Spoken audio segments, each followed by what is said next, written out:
Hi, I'm Josh McGrath. I'm Andrew Haas. And this is the Ardent Pursuit Podcast.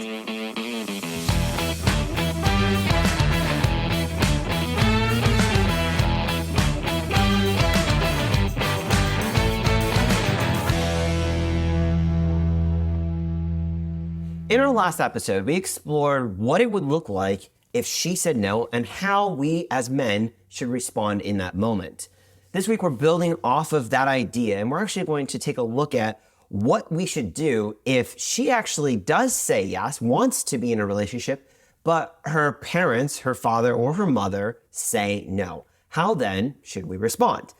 Now, it's important to note that with our last episode, we've kind of been building sequentially, and we didn't really talk about the idea of, sitting down and talking with her father or with her mother, should you want to date her. And so really, there will be a time and a place where you will want to include the father in that discussion. And depending on how old she is, her cultural background, how long you've known her or her family, will determine really when and how you go about involving the father, the mother in that decision process. So, Andrew, let's jump in here. Yeah, and before we get started, we should just clarify that, the ideas that we talk about here, and specifically even in this episode, are the ideas that we think are best and healthiest. For sure.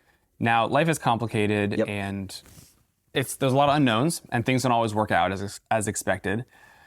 And that's okay. Mm-hmm. We aren't suggesting that you try to find ways around what we are proposing.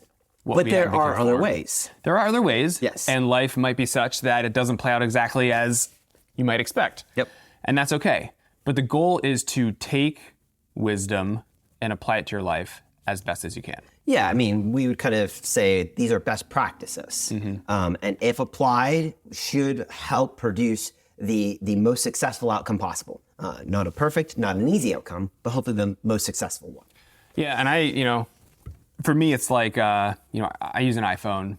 And as you should. As you should. Yeah. As I think everybody should. Yeah, anyone else who doesn't is wrong. If it were up to me, everyone would use iPhones. Yes. Right? And that's how you know they're trustworthy. Exactly. Now, plenty of people don't, and because they're wrong, and the world is filled with wrong people. Yes. And so there are a lot of decisions made on an iPhone that a lot of people disagree with. Yes. But overall, I still think it is the best way to go about making a smartphone. And so, I find a parallel here.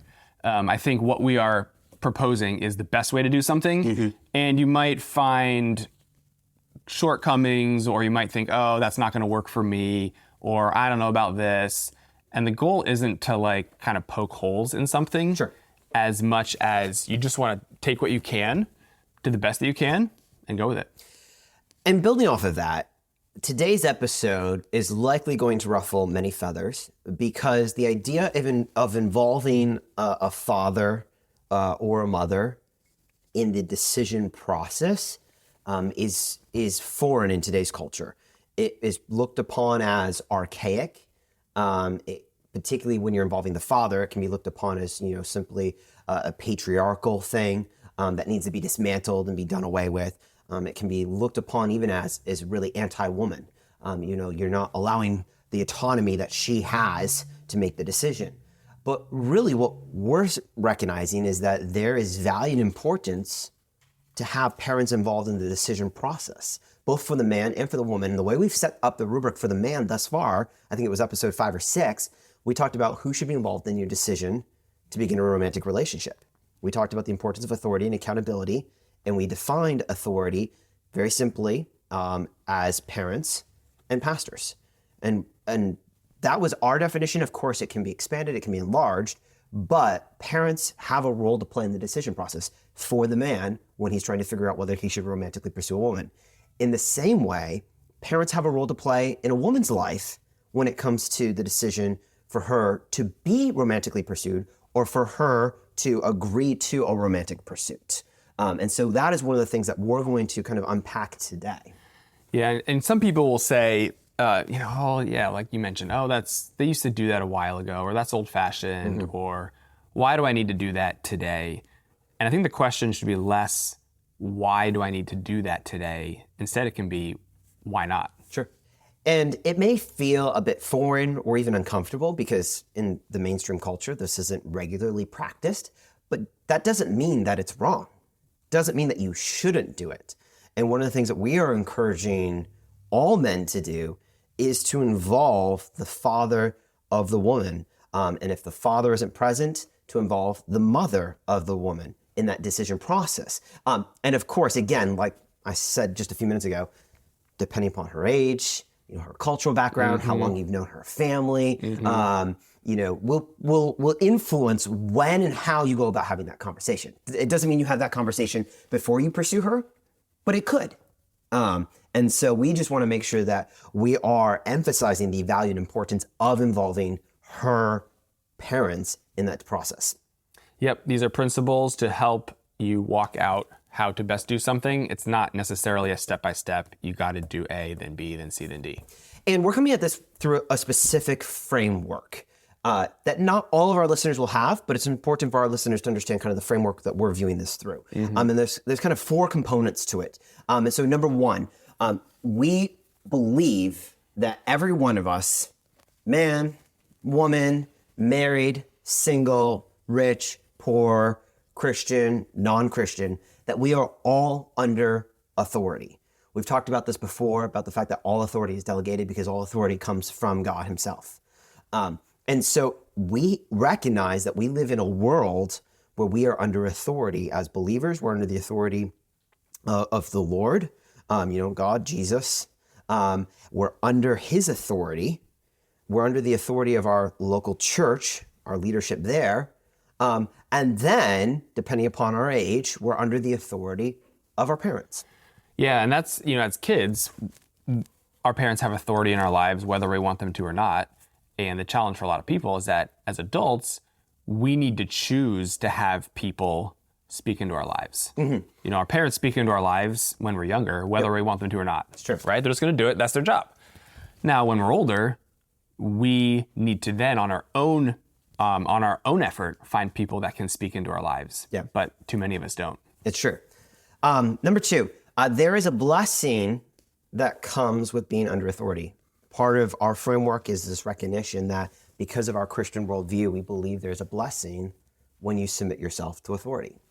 Yeah, and I think an easy parallel might be, there's a blessing if you eat healthy.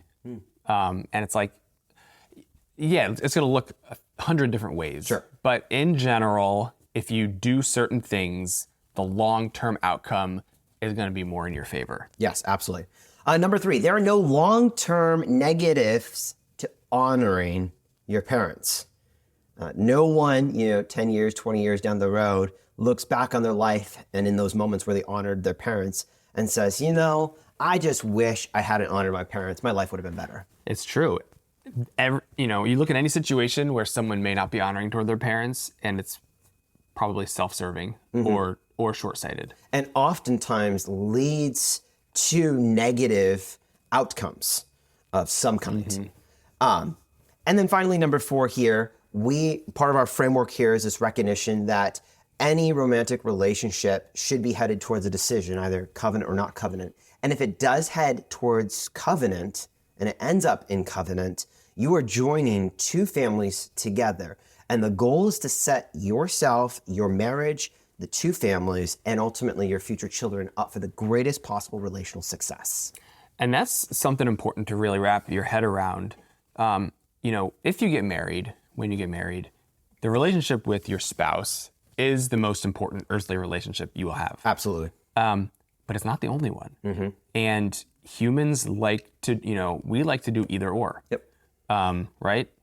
Republican, Democrat, iPhone, Android. It's like, we're used to a binary system. We are. And when it comes to relationships, yes, there's a primary relationship, but there's a lot of secondary relationships.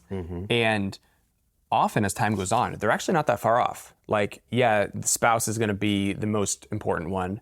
And there are a lot of other relationships that might not be that far behind. Yep. And so what you're doing is, if you don't prepare for those other relationships, if all you do is think about this one relationship at the expense of all the others, over time, you're going to have a lot of trouble. You're going to have a really hard time fostering and growing all those other relationships, instead of just the one. For sure. Now, one other thing that, just to frame our conversation today, again, coming from a Christian worldview, we understand that biblically there's a difference between obedience and honor. Mm-hmm. And it can be complicated. Theologians have discussed this and written about this for centuries. But there's a difference between obedience and honor. And I want to look at a couple verses here real quick that touch on these ideas. So Colossians 3:20 says, "Children, obey your parents in everything, for this pleases the Lord." Ephesians 6:1, which many of us grew up memorizing, "Children, obey your parents in the Lord, for this is right." So here are just two passages. There are others where there's an instruction for children to obey your parents. But then there are other passages that talk about honor. So Deuteronomy 5:16, very popular, right? "Honor your father and your mother as the Lord your God commanded you, that your days may be long and that it may go well with you in the land that the Lord your God is giving you."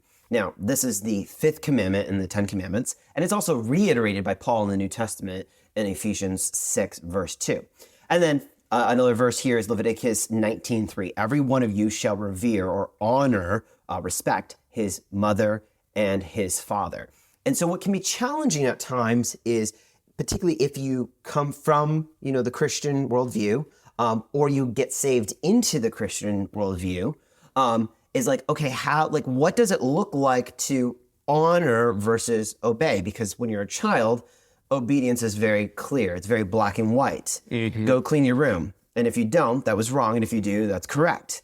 But then when you come of age, when your parents give you advice or have a strong opinion on something, don't go spend, $1,000 on an iPhone. We want you to buy the $150, Android, because Androids are super cheap. In that case, it's like, do I need to obey my parents and buy the Android, even though I want to spend my $1,000 on the iPhone? And it's like, what does it look like to honor in that moment? And people like to, I've chatted with people about what honoring looks like. And often people will desire like a definition. Mm-hmm. Okay, if I do this, it is honoring. Yep. And it's hard because it's different for everybody. I think in general, though, a great summation that I heard was, to honor somebody is to speak well of them, especially in their absence. And there's probably more to it than that. Of course. But in a nutshell, I think that's a great starting place. Yes, and there is a difference between, honoring and obedience. Mm-hmm. And the Bible makes a case for both. And sometimes there may be overlap with both. But the command to be obedient is to children, while honoring is to everyone. Mm-hmm. And say unlike the Jewish culture, which has a definitive moment where, a boy becomes a man. I believe that's age 13. In our Western American culture, we don't really have a definitive moment where a child becomes an adult. We have the legal age, 18, that's just kind of arbitrary. But the command to honor parents has no age limit, whereas obedience takes on different forms as one matures. And this is a slight tangent, but I think it's worth mentioning. There's honor and obey, and a parallel to that is going to be authority and influence. Mm-hmm. Parents have a responsibility as children grow. Parents move from a place of authority to a place of influence. You don't have authority over your grown kids. You hopefully have influence. Yep. And that's something that parents have got to do. And on the flip side of that, what the child does as they grow, they're going to grow in responsibility. They're going to grow in maturity. Mm-hmm. And so they're going to move away out from under authority, the natural authority, and they're going to be in a place where they can receive influence from their parents. And so, but that's what you've got a purpose to allow someone to speak into your life. Yeah. And so for someone to have influence in your life, that's something that you've got to do. You have a role to play in allowing that. And for really all of our listeners, we would encourage their default posture to be one of honoring their parents. There's this great verse in Proverbs 23:25 that says, "Let your father and mother be glad. Let her who bore you rejoice." As children, regardless of our age, we should conduct ourselves and interact with our parents in a way where they are rejoicing, where we're not being a burden to them, where they're not fretting about us, where they're not constantly disappointed or frustrated or angry with us. We want to encourage our listeners towards relational success with their parents. And one of the ways you do that is by honoring them.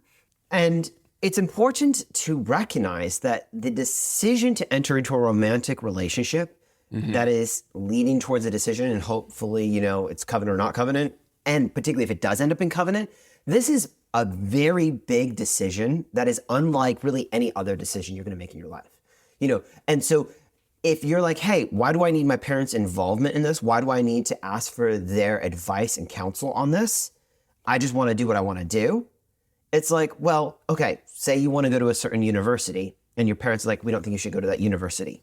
At the end of the day, how big a deal is it that you listen to your parents, obey your parents, or not obey your parents? It's like, okay, maybe there's some relational tension initially, but probably, listen to them, take their advice, take their counsel, then just make the decision and go to the university you want. Because what are the consequences of that? Maybe it wasn't the best university experience for you. Maybe you spent a little bit more money on your education than you should. Who knows, right? And you'll probably be fine. Probably be fine. But you entering into a romantic relationship with somebody where you're not involving the parents can wreak havoc on your life, on her life, and on both families' lives. And so the consequences of entering into a romantic relationship without parental involvement actually has far more reaching consequences than picking a university that you want to go to.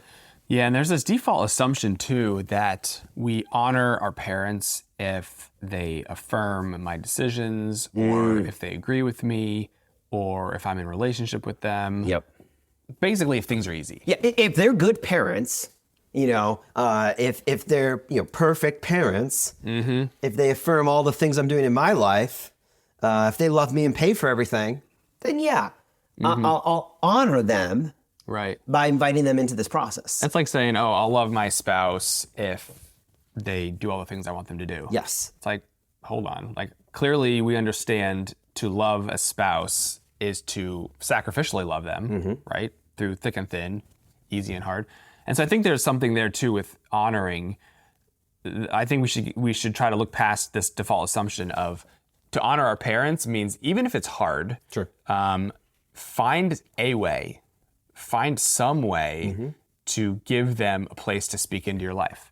Now, to the extent that you take that, take their advice, you got to walk that out. Yep. But I think to just dismiss something because the situation is hard is a self-serving and short-sighted approach. Yes, and I actually want to build off that idea, which is, I think for Christians, sometimes we can fall into the trap of thinking, well, if her parents aren't Christian, if they're not believers, then I don't need to honor them. But the biblical call to honor is irrespective of the type of parent, how the parent parented, whether they're a Christian, whether you consider them the best mom or the best dad or the worst mom or the worst dad. Right. There's no qualifiers. There are none. And so what's so important as we kind of begin to look at what should your response be if her father or her mother say no, is the fact that the call to honor is still there for you.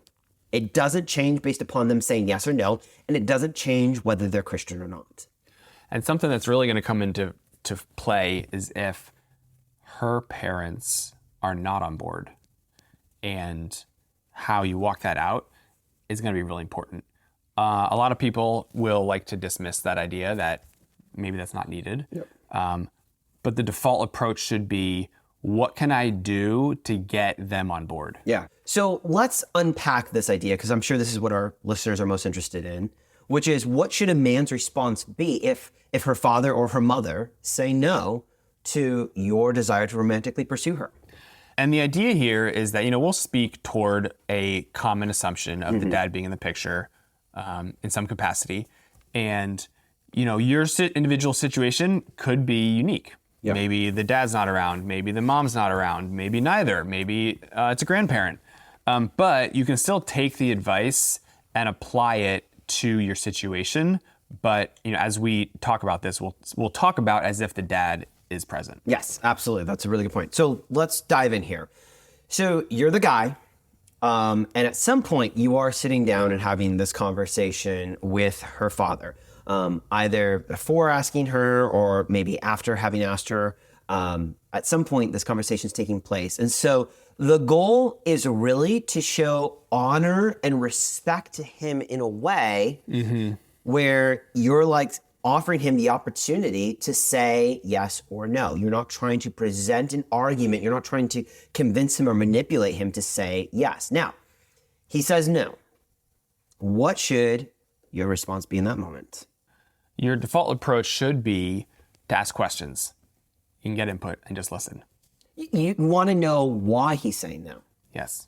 Because if he says no, there could be a million and one reasons that he sees that maybe he doesn't have a complete picture, that then you could kind of help illuminate, you provide some more information as far as his decision-making process.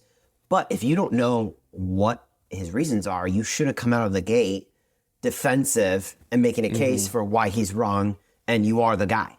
Right. The goal isn't to figure out or to judge why he thinks you're the right guy or not the right guy.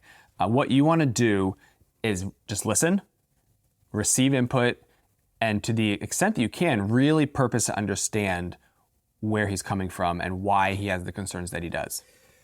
Which can be very hard for men because it's not uncommon that men are reactionary. And we've talked about this before, but it's important that for a healthy man, a mature man, what he's going to be able to do is he's going to be able to take in that information.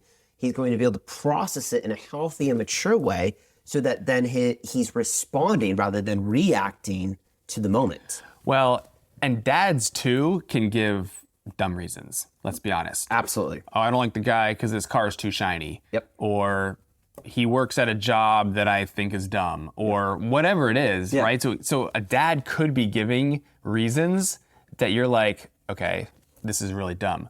But again, the goal isn't for you to judge those reasons. Hear them out, purpose to listen, and purpose to understand to the best of your ability, what the concerns are.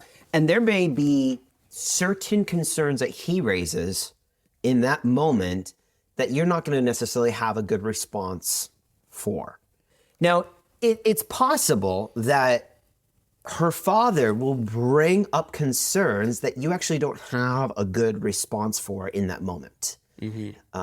But he might also raise other concerns that you actually, in that moment, can make a very compelling case as far as why those don't need to be concerns. I think about, father of the bride, number one, and Steve Martin's daughter, she does it totally wrong. She studies abroad, meets a guy, gets engaged, comes home, and she's introducing her fiance to her parents. And rightfully so, Steve Martin, his entire character in that movie is him kind of freaking out about it. But one of the things that I think that movie highlights that's very funny is her fiance is some like data computer guy. This is early 90s. And Steve Martin has no box for what that is. And he kind of like makes fun of the job. And she explains, he like sets up like really successful banks, they're like computer systems or whatever. So maybe a concern that a father has is, your financial stability. And he might be like, hey, you can't provide for my daughter. Therefore, I'm saying no. And maybe you can. And you can make the case in that moment to say, yes, I actually am. And you can bring new information to light that will help him understand why maybe that shouldn't be a concern for him. Yeah, so here's an example. I can imagine, I don't know, not too many years from now, I've got some daughters that at some point, I imagine we'll have some guys interested in them. And say that day comes and a guy comes to talk to me. And it turns out, in shape guy, turns out he goes to the gym, 2 hours a day. There's a good chance I'll tell him he works out too much. And that's probably not going to set him up for success in marriage. I also could be wrong in that because you could probably work out every day for hours and have a marriage that thrives. Now, I think that's the outlier, right? So I kind of bring my own biases to the situation. Sure. And dads will do that. Yep. And so I think the job for the young guy is to hear the concerns. There could be some validity there. There could be some wisdom to take. Okay, yeah, maybe I need to keep my healthy lifestyle in balance. So I think that's kind of what we're getting at. You want to hear what the dad is saying, and whether you think it's a good reason or not, still purpose to really understand where he might be coming from.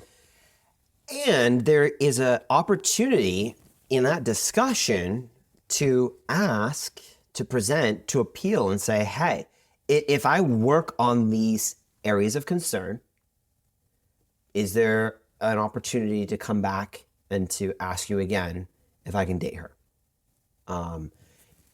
Just because the father says no doesn't necessarily mean it's definitely a closed door. And it might be a closed door for that moment because there's actually some areas of weakness in your life that you've got to work on. And her father's being a good father and he's watching out for his daughter. And so in that moment, don't leave and just be like, man, the door is closed and your father's terrible and I hate everybody. Like, well, okay, that's an unhealthy response. You should, in that moment, man up and find out, is there an opportunity for us to have this conversation again? And if so, I like to say A, B, C, D, always be confirming dates. Confirm a date. Can I come back in 6 months from now? And can we have this conversation again? Because let's remember, one of the defining characteristics of men is that we make the environments that we're in better for those around us. Yes. And specifically for daughters, the role that a dad has is to look out for what's in the best interest of my daughter. What's ultimately going to be best for her. Yep. And so a guy coming in, what a dad is doing is trying to think, okay, is she actually going to be better off with this guy? And it doesn't mean that he isn't being irrational. It doesn't mean that he may be thinking poorly about this. It doesn't mean that he, is automatically a healthy, well put together father. There could be a lot of really stupid reasons why he's saying no. And the goal isn't just to proceed forward and be like, well, he doesn't know, so I'm just going to ignore his advice and counsel or opinion, and we're just going to forge ahead and do our own thing. Because the reality is, if it does end up in covenant, you are now drawing two families together on some level. This might not be my big fat Greek wedding scenario, but this is, you're bringing two families together, and then your future children will then have to interact with their grandparents. And so you want them to have a healthy relationship with their grandparents. You don't want to set up your relationship and your marriage in a way where there's so much contention and strife and tension between you and her parents, or between her and your parents, or between you and your own parents. You want to set it up for the greatest possible relational success. And so don't think that, well, we'll figure it out. It will just work out. The number of times I've sat down with people who are in relationships and one or both sets of parents are not on board, and I'm like, what are you doing? They're like, well, don't worry, it will work out. And I'm like, there's no guarantee it will work out. And in fact, the vast majority of cases I've seen, it hasn't worked out. And it working out will, in large part, be determined by how you conduct yourself. So yes, just assuming, oh, it'll work out, without much thought to what your role is and the work to do in those moments. You got to think about the work and the job you have to do now and long term. Because again, you want to think long term.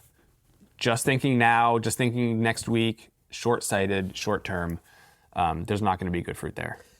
So if her father says no, there is always an appeals process. Even if in the moment he says there is no opportunity for a secondary conversation, there's still an appeals process. Yep. Now, that appeals process may end up with him still saying no. And for the Christian, there's a bit of a tension here, because her father, her parents, her authority saying no to you romantically pursuing her may be the Lord shutting a door. But it may not be. And so part of what a guy has to navigate is figuring out, is this the Lord for me? Is there just an obstacle here that I've got to overcome? Is this a growing opportunity for me? Or is this the Lord actually saying, no, this is not the person for you? And that's where involving authority and accountability in your own life is so important, because one of the things that a man should do always, if her father says no, is go back to his authority and accountability and share that information with them. Yep. And that's really how you'd want to walk it out. If he's not on board and you're still through conversation over time, you're still like, man, I really wish he would say yes. If that truly is where you land, you want to talk to other men in your life, mentors, counselors, and get their opinion. It's nuanced and there's no right answer for everybody, but in seeking out the opinion of other people in your life, again, it's got to be people that have good fruit in their life, older men who've lived life and seen things, they've witnessed things, they've experienced. Of course. Those are the people you go to, and through those conversations you have with them, you'll be able to get to the right answer. So opening up a can of worms here just briefly, is there ever an appropriate time to move forward in romantically pursuing a woman if her parents, father or mother, say no? For the vast majority of people, the answer is no. There will be outliers, and the chances that you're an outlier are probably almost zero. And for the believer, I think it's important to recognize the power of prayer to transform hearts and minds. There's a story of a friend that I have, and he wanted to marry a woman, and he went to her mother, and she said no. And I don't remember all the specifics, but she was shutting down the door, and he felt really strongly that he was supposed to marry her. And the mother was adamant, this is a no. And so he stopped pursuing her and just went to prayer. And I forget how many months or years he prayed. It was a while. It was an uncomfortably long time that he just in prayer prayed that the Lord would change her heart. And then one day, this girl's mother talked to her about him. It was kind of like she had warmed up to the idea of them being together and wanted to know where is he at and what's going on there. And long story short, they ended up getting together. They got married. They've been married for years and years. But for the Christian, if there is a real sense and a calling that you feel like, no, she's the one for me, I need to pursue her, and your authority and your accountability is in your corner on that, and they're saying yes and amen, and she's in your corner on that and saying yes and amen, you don't then just necessarily move forward and be like, well, screw your parents, we're getting married. What you should do then is take that to prayer and to really seek the Lord for a heart change. And I'm a firm believer that the Lord is able and willing to change hearts and minds. Think of it this way. The next city over from here, hour and a half away. I could drive to that city and get there. I could go 80 or 90 or 100, and I could get there safely. I would say there's a good chance I would. Now, is that wise? Just because I arrive at the destination without a car wreck, that doesn't mean it was a good idea. Now, did it work out for me in that one trip? Yeah. I mean, there's a chance that I would actually successfully do that. Sure. But it's not like if, you can't apply that to everybody, that everybody start driving to the next destination as quickly as possible. Yep. That would be very poor advice. And so the goal isn't, could you do this and end up fine? That's not what we're saying. We're saying, what's a healthy, safe, practical way to do this? And this is why we recommend the things that we do. Not because it's a guarantee that everything will work out great. It's not a guarantee that she'll say yes, that her father or her mother will say yes, and that you'll live a life of bliss. But if you follow what we've been laying out over the last 19 episodes, you're going to set yourself up for the greatest possible success. And so there are many stories that you and I know, including your own story when you were pursuing your wife, where her father didn't come back and say, no, here's all the issues I have with you. Because of the way that you conducted yourself, you conducted the relationship, the fact that you knew her as a friend even before pursuing her. And so there was context there. Her father had gotten to know you a little bit. And so you were set up for relational success. We know many men who have gone and asked a father or a mother and have received a thumbs up approval. But we also know plenty of people who went and asked and got not now or no. And not all of those cases ended the relationship. Many of those changed over time and people are happily married, which is awesome and exciting. But again, why do we encourage what we encourage? Because we want to see men set up for the greatest possible relational success. Yes, what we are advocating for are the best chances to have success. There could be other ways, and again, we're not speaking to what might work. We are trying to speak to what we think will likely work for the vast majority of people. Absolutely. So in conclusion here, there are two things we just want you to keep in mind. Number one, if you're already in a relationship and you did not have a conversation with her father, her mother, her parents, or authority at all, you need to this week sit down with your girlfriend and have a conversation about what it would look like to involve her father or her mother moving forward. And number two, if you're not in any relationship but want to be someday, think about how would you go about, inviting her parents, advice, counsel, and thoughts into that process. If you're unsure what that would look like, sit down with your authority and accountability and seek out their wisdom. They'll be able to help you navigate that in a healthy way. As always, we love having you here on the Art and Pursuit podcast. We look forward to having you here next time.